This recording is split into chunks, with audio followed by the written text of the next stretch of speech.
This is VOA News. I'm Tommy McNeil. Reactions and questions about the fate of the tentative peace agreement that had been reached between the US and Taliban after President Trump did an about-face with Taliban and Afghan leaders.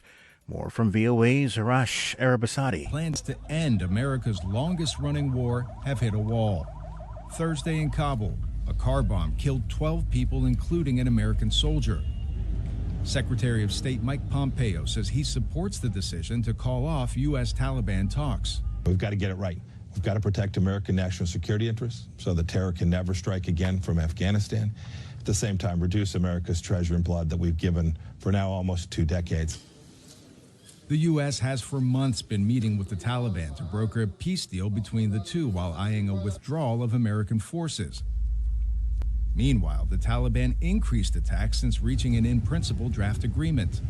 President Donald Trump tweeted he canceled secret peace talks at Camp David just days before the 18th anniversary of the September 11th terrorist attacks.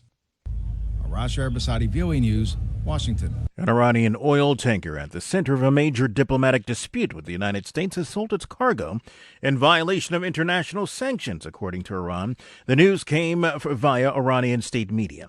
The tanker was carrying 2.1 million barrels of Iranian crude oil. The ship was detained by British Marines off Gibraltar in July, suspected of violating European Union sanctions against oil sales to Syria. Since then, the U.S. has pursued the tanker, tried to offer a multi-million-dollar bribe to its captain to turn over the ship, and issued sanctions against the crew. Also Sunday, an Iranian foreign ministry spokesman hinted that Iran might soon release the British-flagged tanker seized by Iran in what many saw as a retaliatory move. This is VOA News. What is now called the post-tropical storm Dorian, or I should say tropical cyclone Dorian, battered the Canadian maritime provinces and far eastern Quebec, with tropical storm-force winds tearing off the roofs of homes and buildings, uprooting trees, and knocking out power to hundreds of thousands. More from VOA's Zlatisa Hoke. Canadian officials say more than 400,000 people in the coastal areas lost power, but there were no reports of injuries linked to the storm. Meanwhile, authorities in the northern Bahamas began evacuating the dead from the Abaco Islands, which were hit by the Category 5 hurricane last week.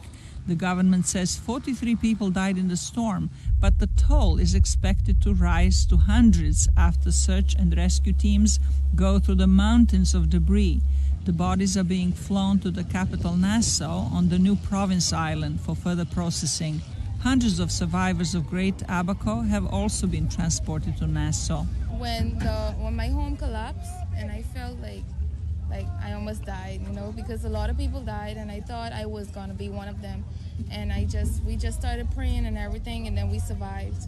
Authorities say more people from the devastated islands will be coming to Nassau in the coming days. Zlatisa Hoke, VOA News, Washington. Thousands of Hong Kong protesters Sunday sang the Star-Spangled Banner and called on U.S. President Trump to liberate the Chinese-ruled city, the latest in a series of demonstrations that gripped the territory for months. Chinese officials accused foreign governments of trying to hurt Beijing by creating chaos in Hong Kong over the hugely unpopular extradition bill, as protesters Sunday specifically called out U.S. leaders to help them. Reuters' Emir McCarthy. U.S. Senator Chuck Schumer said on Thursday that legislation addressing China's actions in Hong Kong will be among the top priorities pushed by U.S. Senate Democrats when Congress returns to work after a recess next week. Last month, Trump suggested China should humanely settle the protests before a trade deal is reached with Washington.